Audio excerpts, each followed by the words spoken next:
Hey everyone, my name's Martin from the Resilience Project. Thanks so much for joining today or tonight or whenever you are watching this. I know you're in the East Gippsland area. Hey, you guys live in a phenomenal part of the world. I was really lucky. I went up to Corryong with the Hawthorn Footy Club. I was really fortunate. I went up there just after you had the bushfires. My family and I, we go to Jindy all the time, Jindabyne. We go up to Buchan. You know when you go to Buchan and you drive down that hairy road, that road that takes you all the way through to Jindy? Everyone says it's a shortcut until you go down that road in a Ford Laser and you get a flat tyre. It's not a shortcut then when you can't do a U-E. You guys are amazing, but you've been hit from every angle possible in the past couple of years. We're fully aware about the drought. We're fully aware about the bushfires. We're fully aware about COVID. I was on Kangaroo Island when the bushfires went through there, and it was one of the scariest moments of my life. We were hiring out a house with my family and with friends, and we're on the deck, and all the embers started raining on down from the sky. And I remember the scariest thing I said to my wife was we had 2 kids, and we had another one in my wife's belly, and we jumped in the car and we were ready to roll. And as we were driving out, running away from where we were running away from, which was the big, massive flames coming our way, she said to me, "Are we going to be okay?" And I had to look her in the eye and say, "I don't know." It was the scariest moment I've had in a long, long time. And that is nothing compared to what every single one of you have been through. So our heart goes out to you. But there are things that we can do to support ourselves. And that's what I'm here to do, to talk to you about today. So let's get into it right now. Adversity.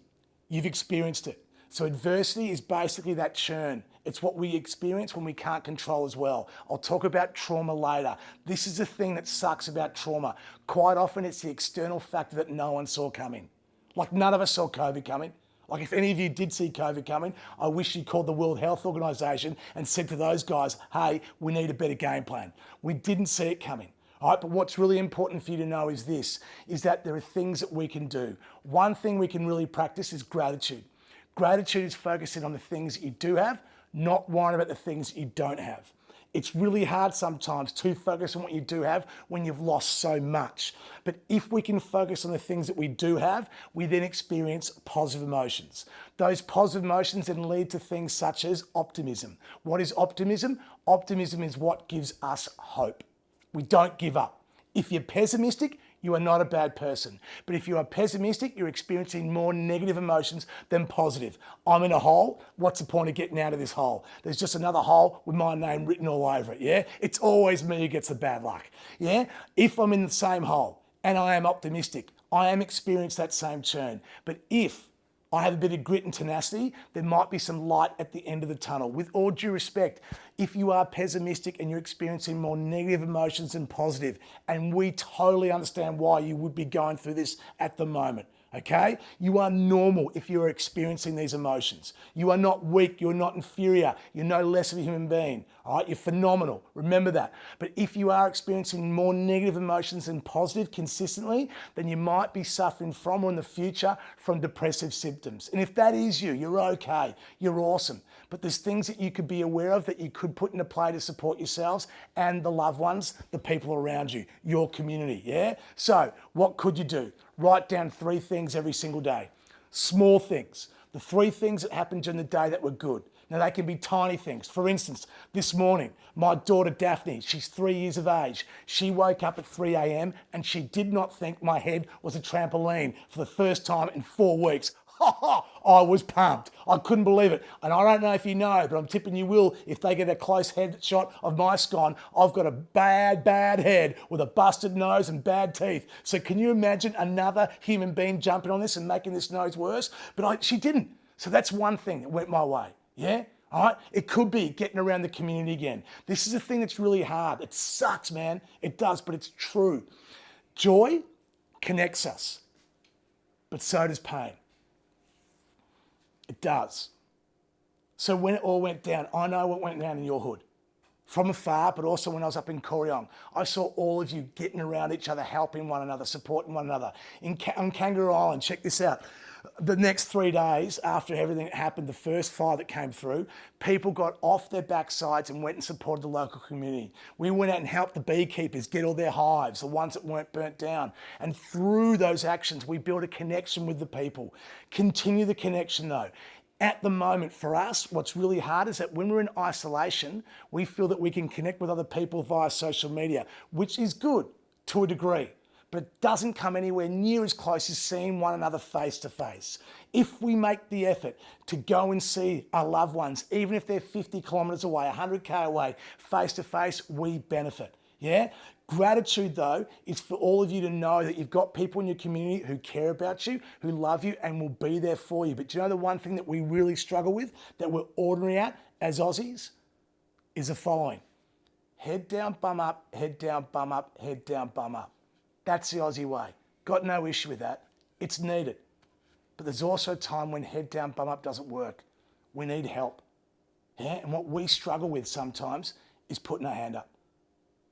Just putting our hand up. Like if someone put their hand up and said to you, hey, I need assistance, would you help them? Without doubt. Would you judge them for asking for help? No way, man. You'd be there in a heartbeat. So why don't we do this?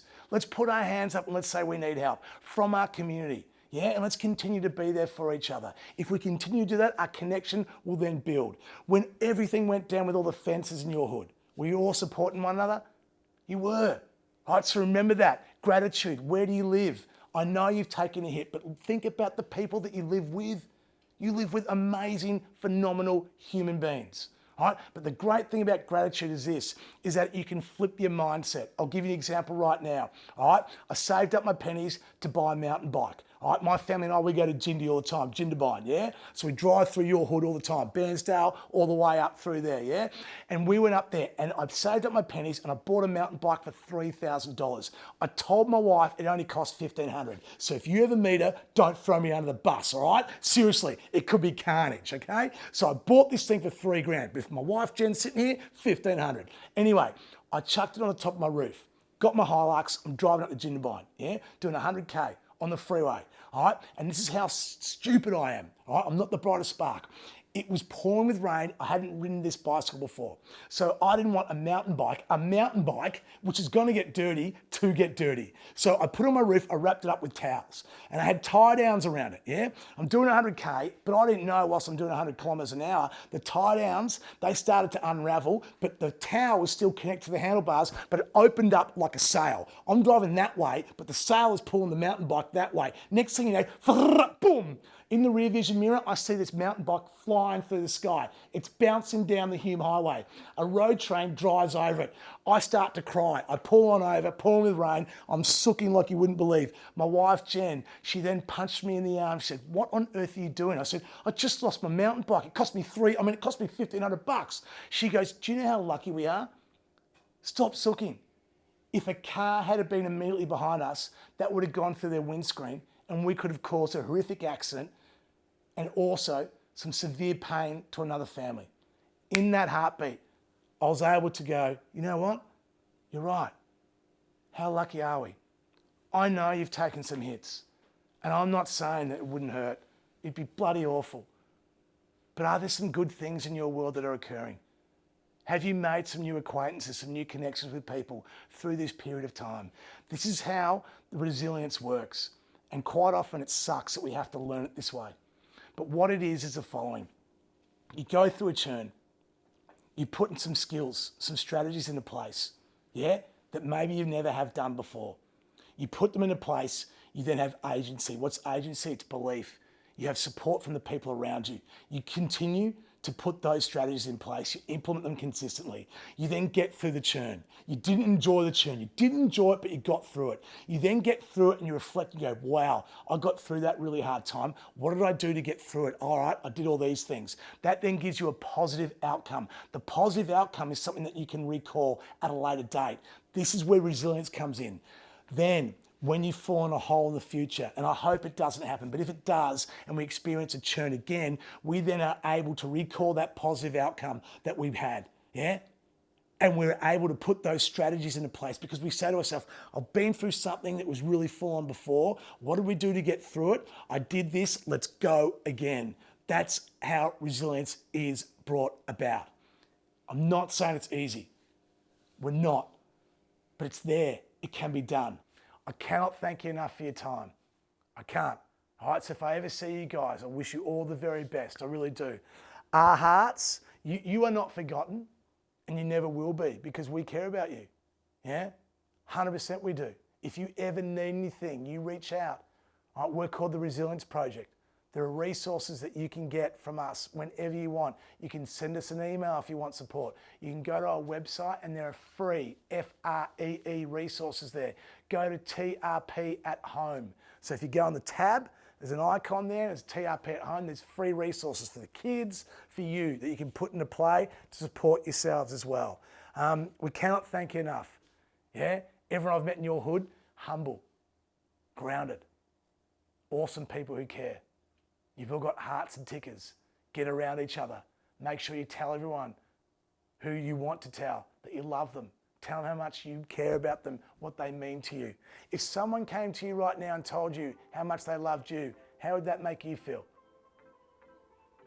If that's how it would make you feel, those emotions you experience, you've got that opportunity every single day to go and do that for someone else. Yeah? Grab it, man. Grab it. Make the effort. Go and do it. Cheers. Thanks for your time.